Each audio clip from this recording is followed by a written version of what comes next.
So you recently raised capital and mentioned taking a more measured approach to hiring because of AI. How are you thinking about building a sales team today versus in previous startups? So it's interesting because we're to your point. So Gumshoe, we've raised a few $1 million, right? We just closed our seed round, bring out a total funding. I think it'll be around 6 million total. And in a normal prior past, that would mean you're hiring, director, VP of sales. You're hiring a couple of senior AEs. You're hiring a couple of BDRs, a couple of people under customer success. Like that's an 8 to 10 person team. And at somewhere probably let's say 150,000 US ahead, that's $1.5 million a year in expense, pretty significant. So your raise goes pretty quickly out the door, in terms of what it cost you.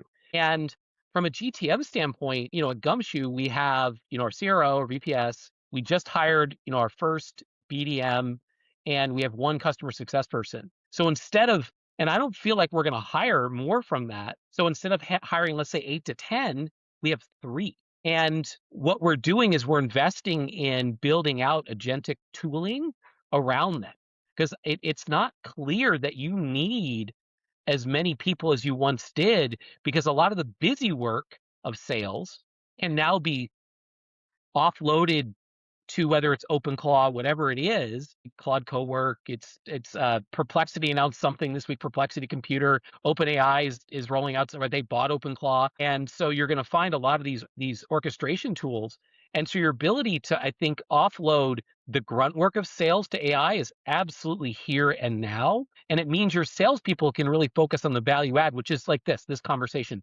Can they engage with a customer, and are they doing the things that really help move a deal to close versus the busy work that often was a large part of selling? Like, think about your CRM system. You don't have to automate, like, that's all automated on its own. The bots read your email, they file everything. The forecast tools are all done automatically. So thank God all this tooling and agentic solutions, which just took wind really November, December of last year, happened before we were ready to go hire a bunch of people, because I don't think we're going to need to. It radically reduces what you need in terms of building an enterprise sales team. Like, it's unbelievable. Because I think if you were building a SaaS business before a SaaS startup, you'd have to raise, fine, you raise like we did 5, 6 as your starting point. That gets you to your first 20 people. Then you got to raise 10 to 15 as you're trying to build from 20 to 50 or higher. And that's largely GTM headcount. I think we're going to be hiring 20 to 30% of what we used to for forever. I don't think that changes. I think there's a few ways to sort of look at it. Is sales, I think typically prior to AI, we thought that volume is key in sales. And it is. I'm not saying that it isn't. But what AI does, it handles the volume so that the sales Right. team can physically handle more of the stuff that AI cannot synthesize yet. And I don't think it would, not at this point in time. Who knows? It'll probably change next month. But like you said, it's the administrative stuff that doesn't really help drive the deal forward.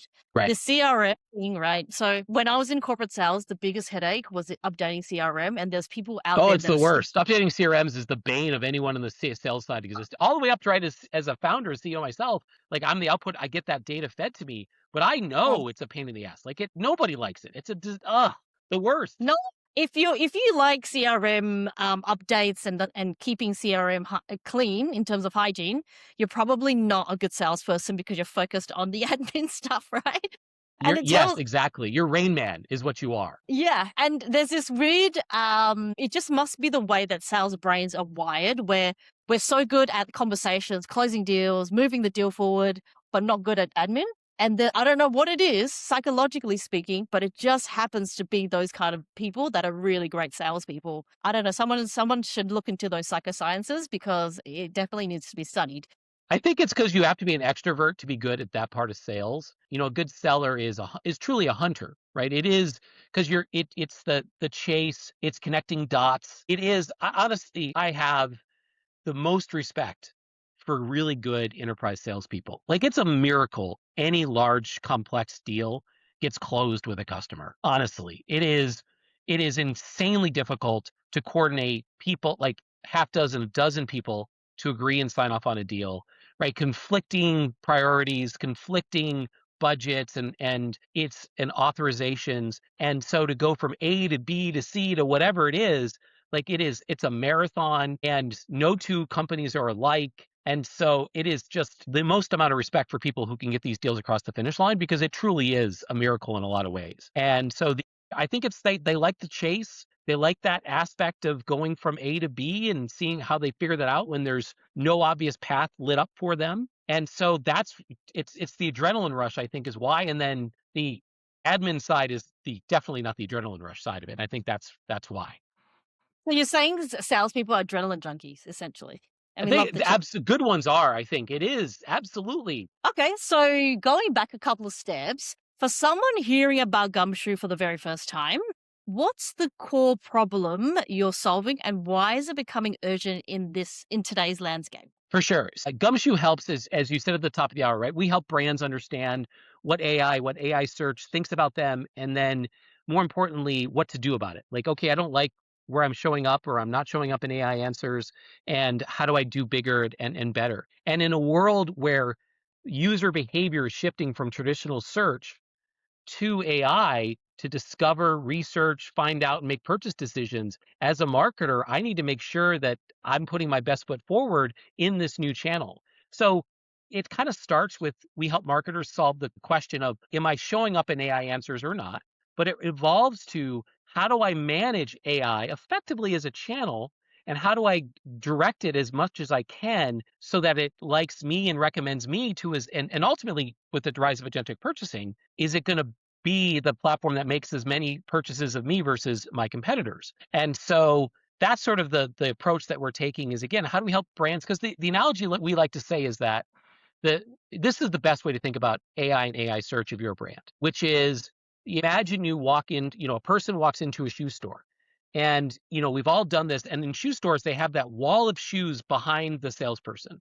And when you walk in and you say, I need a new pair of shoes, the salesperson just doesn't turn around and pick a random pair of shoes and hand them to you. They ask questions. Are you here for dress shoes, casual shoes, hiking shoes, golf shoes, whatever it is? And in the traditional retail world, the brands came in and did trainings. Like, Nike would come in one week, and then Reebok would come in the next week, and they do training sessions and explain why their shoes were better than their competitors, and who are the target demographics for their shoes, and what were the features and benefits of them. And in many ways, that physical salesperson is being replaced with a digital proxy, which we call AI or LLMs. And so as a marketer, you're going to have to train and manage LLMs no different than you did that salesperson in the store. And so, because they're now your salesperson, when a user comes in and says, hey, I need a new pair of running shoes, and they recommend Hoka or Nike or whatever, well, if you as a brand owner, brand manager, want to make sure you're the one represented, you're going to have to train the LLM. So we help them, the brands, understand, are they getting recommended or not, and then build the materials that'll ultimately get fed or crawled by the LLMs to teach them what to think about those products. So that's what Gumshoe does, and the problem we help solve. Which is, I think, in today's landscape, like we spoke about earlier, extremely relevant and I would say almost prudent, because I think there was a recent study shown on the use case or use volume of searches on LLMs on a daily basis. I think it's 800 million searches It's even per day. higher now, according to OpenAI. That's up. They're now saying it's 2 billion a day. Oh No, God, I mean, it's astronomical. And in many ways, what's interesting is, from just a general landscape perspective, why are we seeing this shift? Well, AI actually solves a lot of the problems with traditional search. So, one, AI personalizes the answers. When you log in and create an account, for good or bad, AI takes your email and looks you up and builds a profile of you. They want to understand who you are. And we see vast differences in the types of recommendations that AI is giving to different types of consumers. For instance, we use an example of Lululemon, and one target customer that they get recommended to is the persona, and we help develop these and understand, pull these out of AI for marketers, is called a corporate wellness warrior. It's your classic, it could be you, right? It's called, a mid-career professional woman who likes brands and, the best, and like, it makes total sense, right? They like Lululemon, they like Nike, they like, right, the best brands for the best reasons. And then Lululemon gets recommended to this customer segment, this persona, over 80% of the time. Well, at the other end of the spectrum, there's another one called sustainable fitness advocate. And this is more your influencer, a little more leading edge, a little bit more hippie. and they want sustainable fabrics. Well, Lululemon doesn't make sustainable fabrics. They make stretchy nylon things. And right, you're smiling and you're right. So they only get recommended to that group 15% of the time. And challenger brands like Girlfriend Collective have really started to invest in sustainable fabrics, now get recommended like 60% of the time to this secondary persona. And so so AI is clearly personalizing, unlike traditional Google search, where we all got the same rankings. It's truly personalizing an answer. So that's one reason AI search is taking off. The other thing that AI search does a really good job at is how many times have you just needed a simple answer, like you bought a new television and you want to hang it on the wall, and you just need to know the damn dimensions, like how many damn centimeters is wide is the damn television, so I don't know whether to fit in the spot on the wall or not. And you go type it into Google, and like all you see is top 10 this and top 10 that, and the results are so gained, you can't just find a simple, all I want is the damn Sony website with the damn product spec, right? So what AI does a really good job of is trying to find the right piece of information, not the most popular. Google search rankings are really what's the like voting for your high school prom king or queen, right? Who was the most popular kid in high school? That's what traditional SEO is basically to this point, where a backlink is a vote. And because we look up the traditional Google ranking of content cited by the models, and the 50 to 90% of the links that AI recommends have a traditional Google rank higher than 21. And what that means is they're on page 3 or beyond of the search results. So what AI is doing, it's doing a really good job of finding like the very correct piece of information and surfacing it to users, not the most popular. So it's giving a better answer as a result. And then the last piece of information, like why is, again, AI doing a better job? And really what's driving this growth is that AI is doing a much better job of surfacing newer content. So not outdated things, where traditionally Google's content was something that had been kind of marinating for 12 to 18 months. The average age of published date of a piece of content from AI is only 86 days old in our data set. And it's decreasing, getting closer and closer to real time. And we've all seen these, right? You go into ChatGPT and you see it doing a real-time internet search. It's looking for the most recent information because it's most likely the most up-to-date and correct information. So that combination means I'm giving a much better user experience for people looking for things.